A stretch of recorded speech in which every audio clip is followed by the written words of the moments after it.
Como ha sido costumbre, voy a hacer referencia primero a los acontecimientos de esta semana, que como suele suceder, fueron muchos y algunos muy importantes. La semana comenzó con la visita del primer ministro de Aruba, quien vino a ver si podíamos nosotros hacer parte de la refinería que ellos tienen allá en Aruba. Nos explicaron los beneficios que eso traería para nuestra política de convertirnos en suministradores de energía en todo el Caribe, en toda Centroamérica y hacia el sur. Se reunieron con Ecopetrol y están estudiando esa posibilidad. Se reunió también esta semana la Comisión Asesora de Relaciones Exteriores. Hicimos un repaso de nuestra situación a nivel internacional, los temas que se están discutiendo muy complejos en el Consejo de Seguridad de Naciones Unidas, el tema de Siria, el tema de Irán, el tema de Palestina. También nos hicieron un informe muy detallado, los dos agentes, el ex canciller Julio Londoño y el ex canciller Guillermo Fernández, que nos representan en la Corte Internacional de La Haya, en referencia específica con nuestro litigio con Nicaragua. Ahí explicaron muy bien cómo está la situación, cuáles son los argumentos de parte y parte. Ya se están en proceso las audiencias y ese caso se debe finiquitar antes de que termine el año. La posición de Colombia es una posición sólida y esperamos pues que la Corte en su decisión final pues nos deje a nosotros muy bien librados, porque los argumentos de Colombia son argumentos serios, sólidos y con mucho sustento.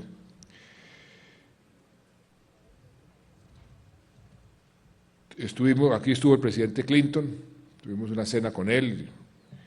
El presidente Clinton ha sido una persona muy especial con Colombia. Él fue el que lanzó el Plan Colombia hace 12 años, desde Cartagena, y el Plan Colombia ha sido un instrumento muy útil para recuperar nosotros la seguridad, no solamente el Plan Colombia, sino que ha sido uno de los grandes abanderados para la aprobación del Tratado de Libre Comercio con Estados Unidos. Le agradecimos su gestión, la gestión que hizo él y su señora, hoy secretaria de Estado. También el interés que tiene el presidente Clinton a través de todas sus fundaciones de participar cada vez más en Colombia en proyectos que tienen una repercusión muy positiva en el ámbito social. El presidente Clinton mueve muchas fundaciones y está cada vez más interesado en Colombia. Por eso su visita le dimos toda la importancia.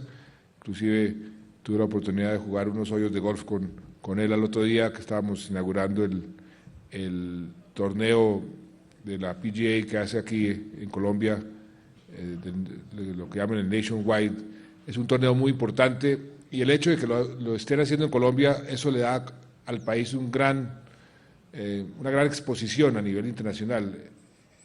Eso lo ve muchísima gente a través de la televisión. Además, la presencia del presidente Clinton tenía también una finalidad social, recoger fondos para Colombia Humanitaria y recoger fondos para una fundación social aquí en Colombia, y se recogieron fondos muy importantes. No pude terminar mi partido de golf con el presidente Clinton porque me fui a una reunión muy importante con los alcaldes y gobernadores, un congreso, una conferencia que organizó el Ministerio de Defensa con el Banco Interamericano de Desarrollo. Aquí trajeron a expertos del mundo entero en materia de seguridad ciudadana, sobre todo.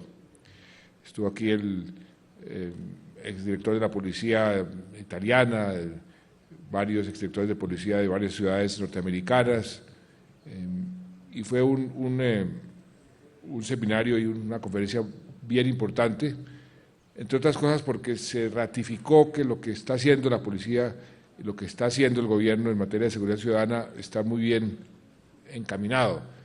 Toda esa política de vigilar las ciudades por cuadrantes, eso es la forma más eficaz de mejorar la seguridad ciudadana. Allá tuvimos oportunidad también de verificar las cifras que hemos tenido en estas últimas semanas o al principio del año, cifras que son bastante positivas. Por ejemplo, los homicidios. Los homicidios en lo que va entre el 1 de enero y el 16 de febrero han bajado 18% en todo el país.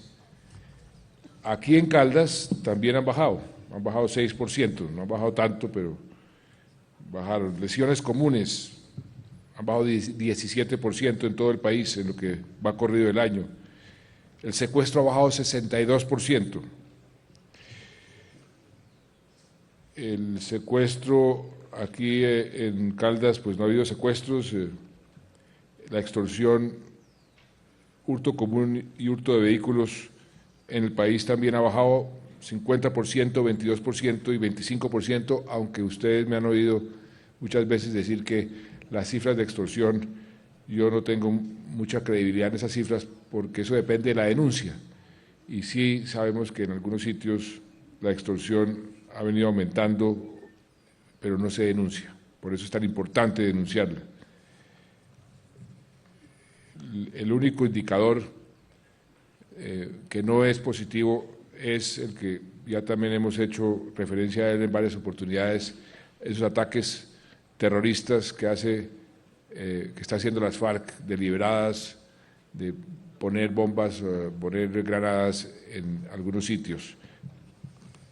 Frente a eso, quiero destacar algo muy importante, que fue esa operación en Tumaco, donde se capturaron los 4 integrantes de la red de milicias de la columna Daniel Aldana. Ellos fueron los responsables de la bomba que pusieron en Tumaco. Ya estuvimos en Tumaco haciendo presencia y siendo solidarios con sobre todo la población civil que salió muy afectada, pero lo importante es que antes de 15 días se capturaron a los responsables.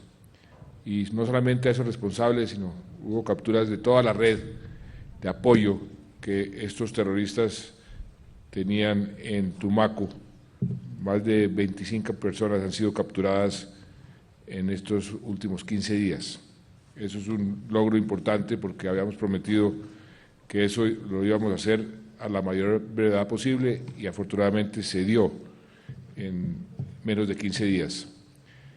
También hay que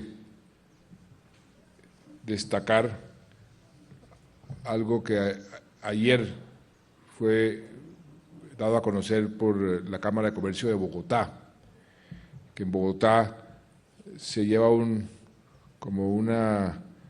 registro de la percepción de seguridad de la gente y lo que llama la victimización de la gente. A la gente le preguntan, ¿usted o alguien que usted conoce ha sido en los últimos meses víctima de algún delito? Las dos cifras, percepción y victimización, bajaron drásticamente, es decir, la percepción de seguridad mejoró. La gente en Bogotá piensa que está más segura, o al revés, lo que estaba midiendo es que la percepción de inseguridad bajó drásticamente y la victimización bajó como tal vez al nivel más bajo desde que comenzaron los registros hace 14 años. Eso lo comenzó nuestra ministra aquí presente cuando era presidenta de la Cámara de Comercio y es un buen indicador.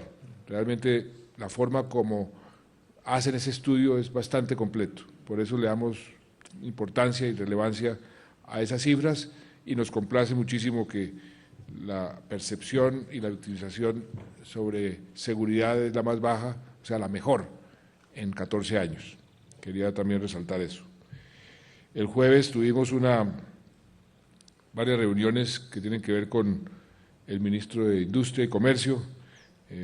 Nos reunimos con el presidente de Unilever. El presidente de Unilever es una de las empresas más grandes que hay en el mundo.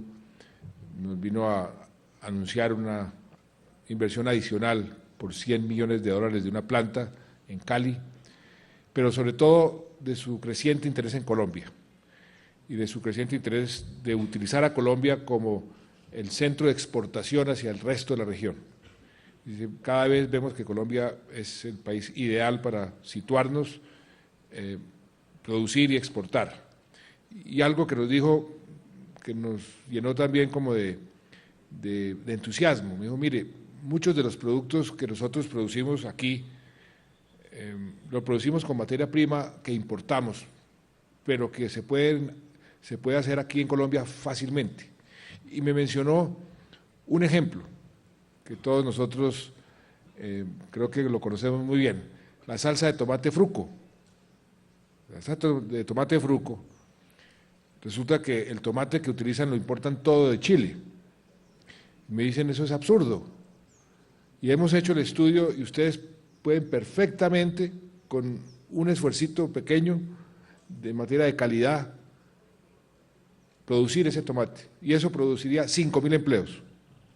Y ellos tienen ya todo un plan que vamos a ir desarrollando producto por producto para ir reemplazando las importaciones y agregándole valor, que eso es lo importante, a valor y mano de obra a las exportaciones que estas empresas van a hacer hacia otros países que ya están haciendo, y que este señor me decía, mire, el mercado americano ahora va a ser un mercado interesantísimo para nosotros por el Tratado de Libre Comercio. Ese mismo día estuvimos inaugurando la planta de ensamblaje de la Mercedes-Benz. ¿Quién iba a pensar que Mercedes-Benz iba a poner una planta de ensamblaje en Colombia hace unos años? Ustedes saben, pues Mercedes-Benz es el símbolo de la calidad en el mundo automotriz. Pues ahí están una planta de ensamblaje generando más empleo y con perspectivas de también, me lo decían los gerentes de esa planta y de América Latina, de ir integrando cada vez más partes colombianas, hechas en Colombia, en el ensamblaje de sus productos. Eso también abre una gran perspectiva, porque en la medida en que podamos nosotros producir esas piezas, no solamente son piezas para el ensamblaje colombiano, sino pueden ser piezas para el ensamblaje a nivel mundial. Y ahí ese día destacamos las cifras de comercio exterior que salieron publicadas en esta semana. Y quiero también resaltar esas buenas cifras.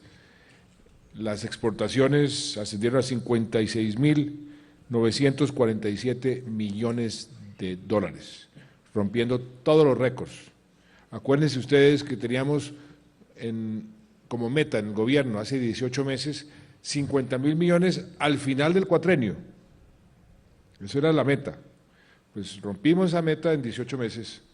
El año pasado terminamos con 56.000 millones, 56.947, que es una cifra no solamente sin precedentes, sino que representa un crecimiento del 43%. Las importaciones también subieron, 34%, sumaron 51.634 millones. Pero la diferencia, exportaciones menos importaciones, y hay que destacar también que las importaciones fueron básicamente bienes de capital, materias primas no producidas, lo que quiere decir que la industria está creciendo bien, está creciendo en forma sana, y eso se ratifica con lo que la ANDI publicó esta misma semana, que de acuerdo a su encuesta, la industria creció en el último trimestre 5.9%, casi 6%. O sea, todas las cifras son como consecuentes, exportaciones, importaciones, crecimiento de la industria, lo que se refleja en lo que más nos interesa, empleo, generando empleo. De ahí la cifra del 1.900.000 empleos que hemos generado en los 16 meses, porque no tenemos las cifras de los últimos 2 meses, en 16 meses que llevamos de gobierno. Entonces, todo eso es parte de una fórmula, de un engranaje. Más exportaciones, más importaciones, o sea, más comercio, más industria, más empleo. Y vamos entonces en ese sentido por buen camino, y a eso se le agrega la buena noticia que tuvimos el día de ayer, que gracias a las utilidades de Ecopetrol, que fueron mayores a las previstas, mayores a las que se habían calculado, la acción de Ecopetrol rompió la barrera de los 5.000 pesos acción. Eso también es una buena noticia, porque eso quiere decir que Ecopetrol va a pagar más impuestos, que los dividendos de Ecopetrol, que son del gobierno, pues se aumentan, y eso nos da también recursos para invertir en infraestructura, en educación, en salud, parte del engranaje. O sea que fue una semana importante en ese sentido. También ayer promulgamos una ley que estábamos en mora de promulgar. Yo desde que estaba en el Ministerio de Educación había querido que el Congreso nos pasara una ley en ese sentido, y finalmente, gracias al Congreso, se aprobó la ley en donde se le dan una serie de beneficios a 350.000 voluntarios en Colombia: la Defensa Civil, los bomberos, la Cruz Roja. Aquí estuve en Caldas y en Manizales en varios de los desastres que nos trajo el invierno, y quienes estaban de primero tratando de ayudarle al resto de los colombianos, los voluntarios. Y creo que es justo darles algún tipo de recompensa, porque lo hacen absolutamente gratis. Y finalmente el Congreso nos aprobó esa ley y lo promulgamos el día de ayer, y fue muy satisfactorio, porque creo que son, al igual que nuestros soldados y nuestros policías, son esos héroes silenciosos de nuestra patria que tanto bien le hacen a las comunidades, sobre todo cuando las comunidades más los necesitan. Finalmente, antes de entrar en materia, quisiera referirme a dos hechos o 2 puntos en particular. Uno es el tema de la educación y la corrupción en la educación. Ustedes acordarán que en un acuerdo para la prosperidad hace unos meses, la señora ministra de Educación aquí presente, la doctora María Fernanda Campo, y aquí este servidor, le informamos al país el resultado de una auditoría que la ministra había ordenado de unos municipios en particular, 5 municipios, para verificar si el número de estudiantes que esos municipios estaban reportando realmente correspondía con el número de estudiantes que estaban efectivamente asistiendo a clase. ¿Y cuál sería nuestra sorpresa? Eran 6 entidades territoriales: Bolívar, Cesar, Girardot, Cúcuta, Putumayo y Soacha, que en ese pequeño sondeo, en esa pequeña verificación, descubrimos 34.000 niños fantasma que estaban reportados pero que no existían. Eso quería decir que se giraron 36.000 millones de pesos más de lo que se han debido girar, que en el fondo son 36.000 millones de pesos menos para la educación de quienes sí deben recibir educación. Están robando esa plata. Eso se puso en conocimiento de la Contraloría, de la Procuraduría y de la Fiscalía. Pues bien, eso fue el año 2010. El año pasado, la ministra dijo: aquí pues vamos a hacer una auditoría un poco más amplia. Y le hicieron una auditoría a 15 entidades territoriales. Y, oh sorpresa, o no tanta sorpresa, porque pensamos que eso iba a pasar, nuevamente encontramos unas tremendas irregularidades. El total de la matrícula reportada en esos 13 municipios son 2 departamentos, Casanare y La Guajira, y 13 municipios, Yopal, Riohacha, Uribia, Apartadó, Turbo, Buenaventura, Jamundí, Magangué, Malambo, Soledad, Tumaco, Ipiales y Girón. Son 15 entidades territoriales, 13 municipios, 2 departamentos. Pues resulta que la matrícula total reportada son 732 niños. Y de esos 732.000 niños, hay 97.000 fantasmas inexistentes. 97.000. Eso quiere decir que se giraron recursos por 132.000 millones de pesos, más de lo que deberían haber girado. Son 132.000 millones de pesos que se le está quitando al sistema de la educación para mejorar la educación de nuestros niños y que no sé a dónde fueron a parar. Pero eso es un fraude al sistema. De manera que esos datos son muy preocupantes. El caso más patético es el de Buenaventura. La matrícula reportada fueron 111.000 niños, 111.600 niños para ser exactos. 111.600. ¿Sabe cuántos niños no existen en Buenaventura? 40.600. 36% de la matrícula son niños que no existen. 7 colegios que reportaron como dándole educación y no existen los colegios. Eso pues es muy preocupante y afortunadamente ya el ministerio, ministra, la felicito porque esa es una labor muy importante de luchar contra la corrupción, eso es corrupción.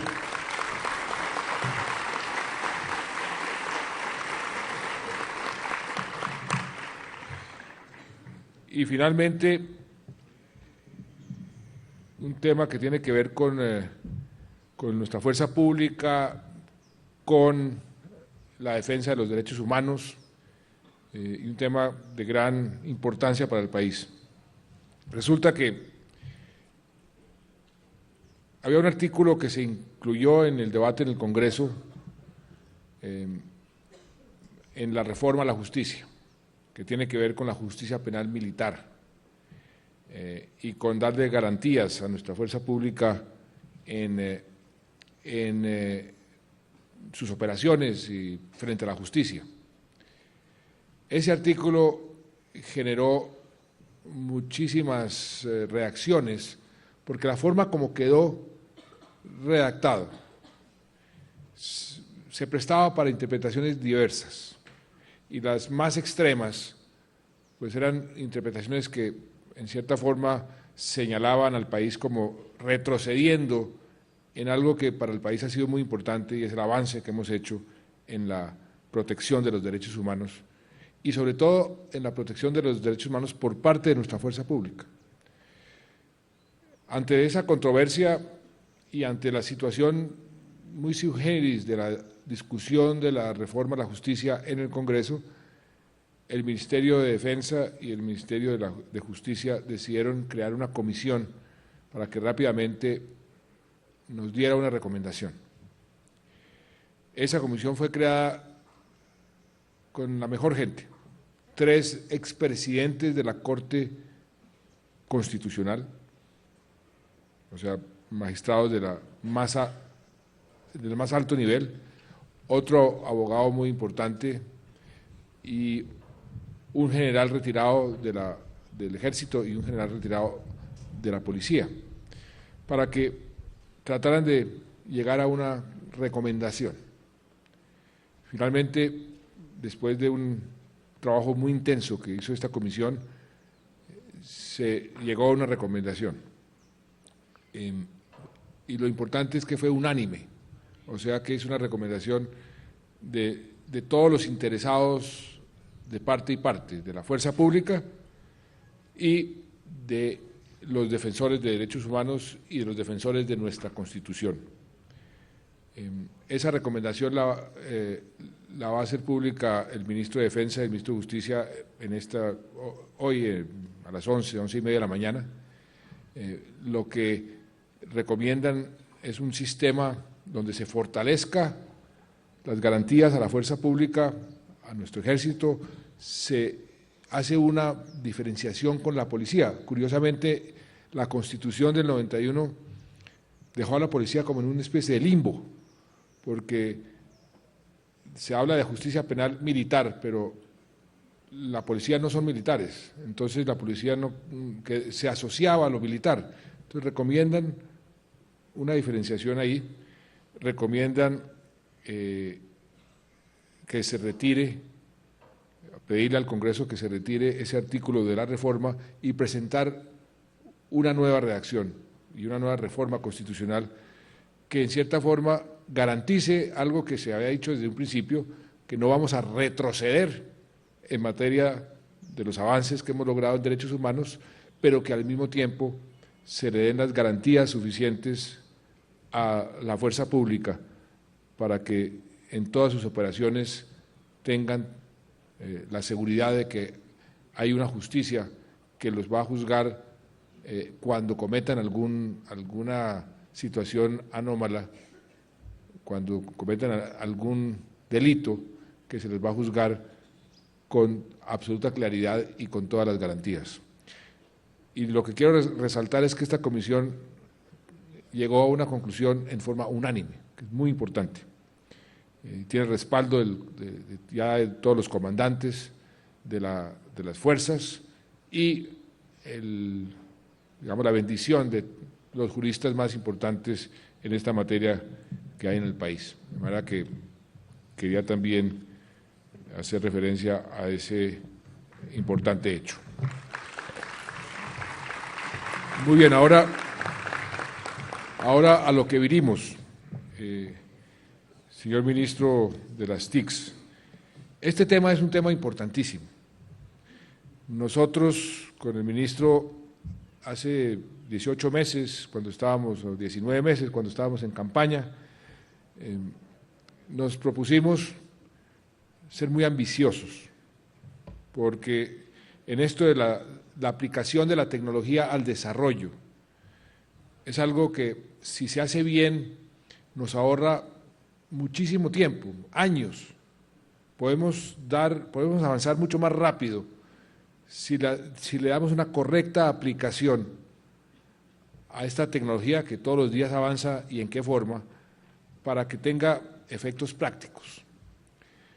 Y nos propusimos unas metas que en esa época nos dijeron que estábamos locos, así como cuando dijimos que íbamos a construir 1 millón de viviendas, eso es imposible, y ahí vamos construyendo el 1 millón de viviendas. Pero cuando dijimos que íbamos a cuadruplicar el número de conexiones de Internet,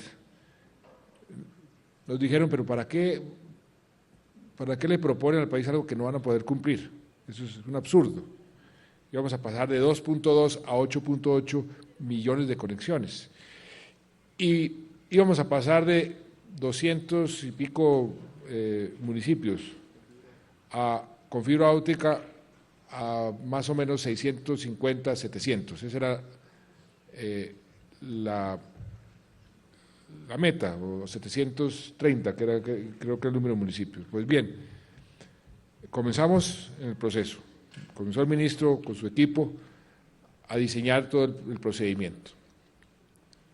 Y ya hoy, 18 meses más tarde, no solamente vamos a conectar 730 municipios, que era la meta, sino 1.078 municipios. Está adjudicado ya el contrato. Y llevamos de los 8.8 millones, 5.4. Ya llevamos conectados, ya están conectados. Y beneficiando sobre todo los estratos más bajos. O sea, ya está, para que el país entienda un poco en qué vamos, ya está el proceso para garantizar que al final de este cuatrenio yo creo que vamos a terminar con más de 8.8 millones de conexiones, pero sobre todo que la banda ancha, la autopista, va a llegar a 1.078 municipios. La autopista va a llegar, o sea, vamos a tener un país conectado con fibra óptica. Es como decir, vamos a tener un país conectado con las autopistas por todos lados. Ahora, ¿qué es lo que tenemos que hacer? Eso ya de por sí es un logro importantísimo, porque además es una condición necesaria para ese objetivo de aplicar la tecnología correctamente para acelerar el desarrollo. Entonces, lo que ahora tenemos que hacer es un gran esfuerzo en poder utilizar esas autopistas de las comunicaciones, esa banda ancha, esa fibra óptica, en aspectos prácticos. ¿Cómo podemos darle aplicación a esa tecnología en los colegios, por ejemplo? Entonces, la ministra de Educación está con un programa muy ambicioso con el ministro de las TICs de llevarle a los colegios computadores. En la salud, ¿cómo hacemos para utilizar la tecnología para mejorar el acceso de millones de colombianos a la salud a través de la tecnología? Y eso ya es algo que está utilizando el mundo entero. Va uno a un centro de salud y la persona que atiende al paciente o a la persona que está enferma le dice cuál es su diagnóstico, pues qué le está pasando. Esa persona posiblemente no esté lo suficientemente preparada, si no lo está, recurre inmediatamente a un centro donde sí hay un médico o una persona con la suficiente capacidad y dice, esta persona tiene tal cosa, déle este remedio. Entonces se facilita enormemente el acceso a una buena salud. Los colegios de los municipios más alejados del país van a tener acceso a los mejores profesores, podrían tenerlo, o las universidades. Usted, gobernador, que fue rector de universidad, sabe lo importante que es eso. Aquí en la Universidad de Caldas puede perfectamente conectarse a las mejores universidades del mundo para tener los mejores profesores y acceso a la educación de calidad AAA. Son aplicaciones muchísimas las que se pueden hacer. La Federación de Cafeteros, en el último Congreso Cafetero, el doctor Luis Gerardo Mejía le dio a los cafeteros unas tableticas. Perdón, Luis Gerardo Muñoz, que no sé por qué le dije, Luis Gerardo Muñoz, gerente de la Federación, le dio a todos los cafeteros unas tableticas, 500.000 tableticas creo que está distribuyendo. ¿Qué van a poder hacer los cafeteros con esas tableticas? Tener acceso inmediato a todo el servicio de extensión, tener acceso inmediato a los precios del café, a cuánto están comprando. Eso les mejora muchísimo su productividad. Si tienen alguna enfermedad, pueden acudir a la Federación directamente a través de esa tabletica para que, ahí está, mira, ahí me van a mostrar la tabletica. ¿Por qué no la trae aquí?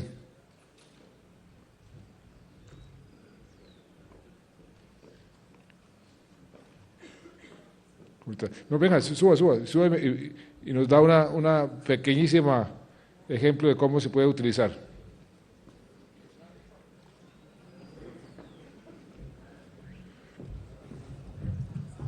¿Cómo va? Cuéntenos. ¿Usted quién es? Mi nombre es Sonia del Pilar Acuña, soy la directora de tecnología de la Federación de Cafeteros. La idea era construir una tableta que le permitiera al caficultor en su sitio, en su finca, que es una unidad productiva, y además en su familia, algo en el cual ellos pudieran interactuar con todas las aplicaciones que la Federación ha desarrollado para ellos.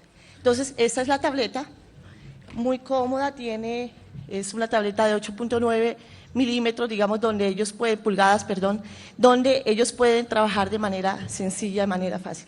Aquí, la Federación, con un clic, a través de un correo que le hemos, construido a cada uno de los caficultores, el doctor Luis Genaro y la Federación permite estar en constante comunicación con ellos.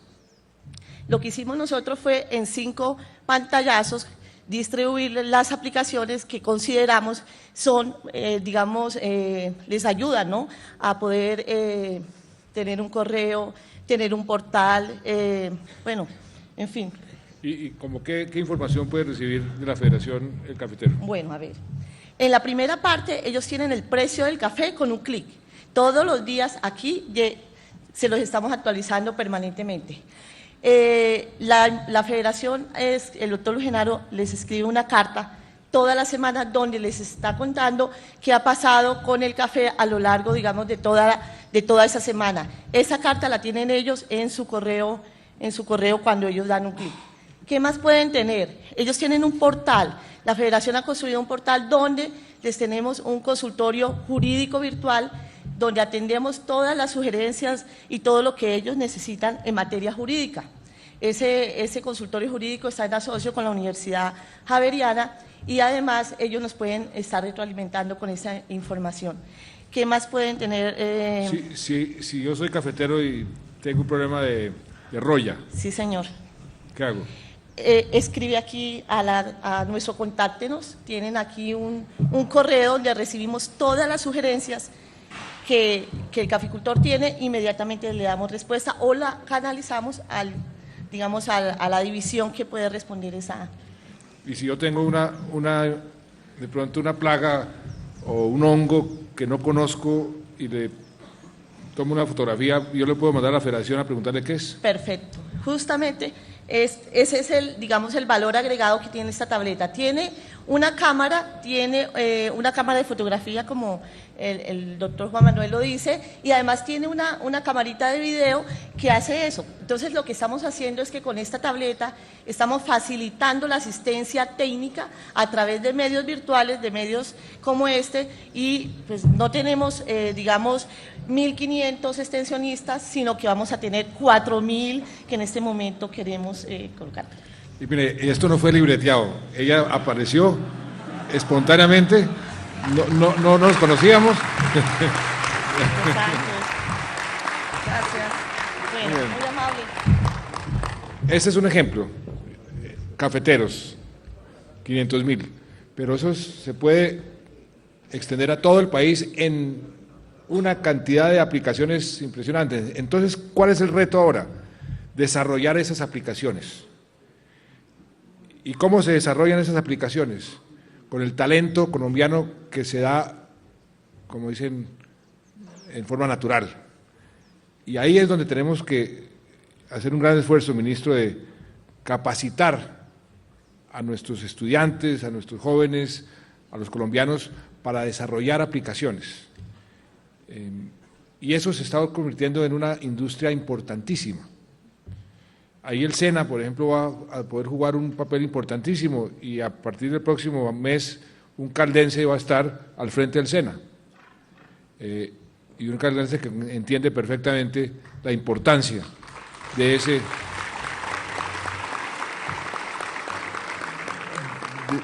esa capacitación. Entonces, el mensaje aquí es que vamos en esto de la tecnología por muy buen camino, que tenemos que ser conscientes que esto puede cambiar la vida a mucha gente, para bien, si utilizamos esa tecnología correctamente. Esto es un regalo del avance de la humanidad, está ahí a nuestra disposición, sería un sacrilegio no utilizarlo, por eso le estamos dando tanta importancia a este proceso de crear las autopistas y sobre todo de darle aplicación a esas autopistas, de llenarlas de buenos camiones y buenos automóviles para que puedan cumplir con los objetivos que estamos buscando. Y de eso se trata este acuerdo para la prosperidad, porque este departamento y esta ciudad, Manizales, Caldas, pues ha sido de los más avanzados que han entendido muy bien la importancia de este proceso y por eso nos complace muchísimo y le agradecemos, señor gobernador y señor alcalde, pues su hospitalidad, pero los felicitamos también a todos los caldenses, a todos los manizalitas, porque ustedes han sido, de cierta forma, pioneros y líderes en este frente. y créanme que lo que ustedes están haciendo es visionario, porque eso le va a traer un gran salto cualitativo en el empleo y en el desarrollo al departamento y al país, si todo el país sigue ese ejemplo. Otros departamentos, por supuesto, están haciendo esfuerzos similares, pero este departamento especialmente, ya todos los 26 municipios están conectados, ¿no es cierto, ministro? Están o van a estar. Y hemos hecho una serie de convenios, la gobernación se ha comprometido con recursos importantes y pues eso lo iremos anunciando o discutiendo en la medida en que se vaya desarrollando este acuerdo para la prosperidad. Y sin más preámbulos, señor gobernador y señor alcalde, de nuevo muchas gracias a ustedes todos.